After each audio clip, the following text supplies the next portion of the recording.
Faiz, kamu di mana nak? Teriak beliau dalam hati memanggil. Tidak cuma beliau menahan tangis menatap makanan tersebut, tangis menantunya kembali pecah mengingat kejadian semalam. Masih bisa makan bersama, sendau gurau dengan suaminya tapi sekarang untuk keberadaannya saja ia tidak tahu.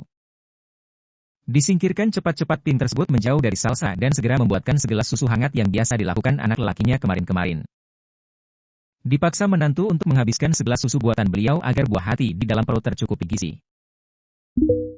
Terlalu lama menangis akhirnya Salsa tertidur di sofa tanpa disadari Bu Rumi karena beliau disibukkan menelepon saudara, siapa tahu di antara mereka mengetahui keberadaan putranya.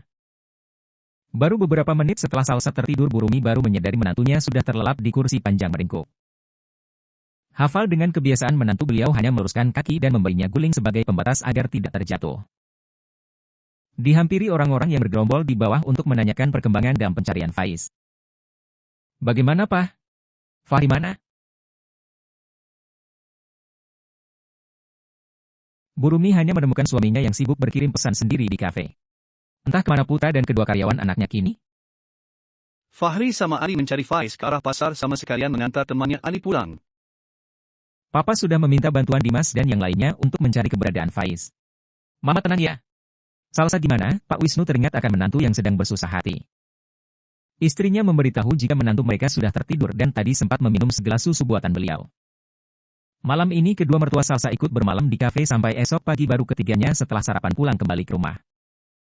Sebelum membawa keluarganya pulang Pak Wisnu meminta kepada tangan kanan anaknya selama Faiz belum kembali kafe akan dibebankan ke Ali dan meminta jika terjadi sesuatu atau ada kabar tentang Faiz segera memberi informasi kepada beliau. Salsa tidak menyangka suaminya akan pergi selama ini tanpa memberi kabar. Tangisan masih sering menghampiri apalagi dengan kondisinya saat ini hatinya begitu sensitif. Saat memasuki kamar air mata kembali tumpah meraung-raung memeluk tempat tidur, kini pemilik kamar tidak ada lagi di sini. Entah ada di mana. Di pintu Pak Wisnu dan juga istrinya menatap pilu meminta Bu Rumi menenangkan sang mantu. Beliau turun menuruni tangga meninggalkan menantu dan istri di atas sana. Sesampainya di lantai bawah salah satu asisten rumah tangga menyampaikan jika di ruang tamu Besan sedang menunggu. Setelah bercakap sebentar beliau mempersilahkan Besan perempuan menemui anaknya di lantai atas ditemani istri Fahri yang lebih dulu berbincang mengajak mengobrol Pak Hamdi sekeluarga bersama suaminya. Salsa, panggil beliau menitikan air mata. Ibu. Salsa menoleh ke belakang, Bu Fani yang tidak kuasa lagi berjalan menghampiri lantas memeluk putrinya dalam-dalam yang menangis menghambur ke pelukan. Semua rasa sakit kehilangan ditumpahkan ke dada sang mama hingga tanpa disadari ia tertidur kembali dalam pangkuan. Semoga dalam mimpi indahnya bertemu dengan sahabat yang dinanti kepulangannya. Terbangun dari tidur semua dalam keadaan sepi pintu tertutup rapat, entah kemana semua orang. Pandangan sayu mengarah ke semua benda yang menyimpan kenangan dirinya dan suami termasuk foto Faiz terpajang besar di dinding. Faiz, panggilnya dalam seraya meremas kuat supaya merasakan rasa sakit yang amat sangat. Kenangan akan suami saling berdesakan merasuki pikiran, pandangan menunduk memeluk perutnya sendiri yang sedikit buncit. Dek, doain papa ya. Semoga papa baik-baik saja dan cepat pulang. Kumpul lagi sama kita. Salsa berdiri berjalan menuju meja belajar suaminya yang terdapat banyak foto mereka berdua. Duduk di kursi, dibuka semua buku mata kuliah satu persatu. Saat buku keempat satu lembar foto dirinya bersama sahabat terjatuh dari dalam buku. Tengah berdiri di bawah pohon ditemani hujan rintik-rintik tertinggal rombongan saat mereka selesai mendaki gunung. Kala itu ketika hendak masuk mobil semua teman-temannya saling berdesakan berebut naik karena hujan mulai turun. Faiz menahan tangan Salsa agar naik belakangan saja percuma berdesakan hanya kesakitan yang didapat. Saat giliran mereka masuk pintu ditutup oleh mahasiswi yang terakhir menaiki mobil akhirnya tertinggallah mereka. Dia tertawa kecil mengingat kejadian waktu itu tidak tahan melihat ekspresi keduanya yang memutuskan berdiam diri di bawah pohon besar. Beruntunglah tidak terlalu deras dan juga tidak disertai petir tapi untuk menerobos hujan dirasa tidak mungkin akan sangat kebasahan sampai tempat penginapan sementara para pendaki lagi.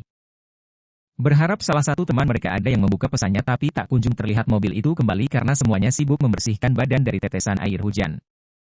Senyum terus mengembang mengingat masa-masa kuliah dulu, yang dulunya sahabat kini sudah jadi suami tapi saat ini dia tidak tahu di mana keberadaan temannya tersebut. Is, kamu di mana? Katanya cuma sebentar akan langsung pulang. Tapi sampai sekarang kamu belum juga kunjung pulang, tidak ada kabar. Kamu di mana? Salsa kembali terisak dia menangis di atas tangan yang diletakkan di meja sembari meraba perutnya yang terasa kencang. Mungkin yang di dalam kandungan juga merasa apa yang dirasakan apalagi sedari kemarin siang perutnya sama sekali tidak terisi. Sal.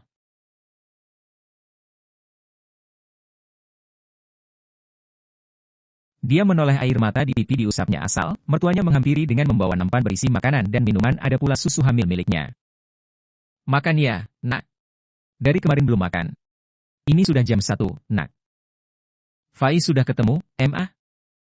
Salsa berharap mertuanya mengangguk tapi tak kunjung dia dapat, lantas dia menunduk kecewa. Belum sayang, tapi Salsa juga harus makan. Kasihan adik yang ada di dalam perut. Makan ya. Kita jaga adik sama-sama. Salsa mengangguk meneteskan air mata lagi, benar kata mama mertua, dia harus kuat untuk anak dan suaminya, tidak boleh lemah demi buah hati mereka. Burumi mengelus rambut menantunya pilu, malang nien nasib munak.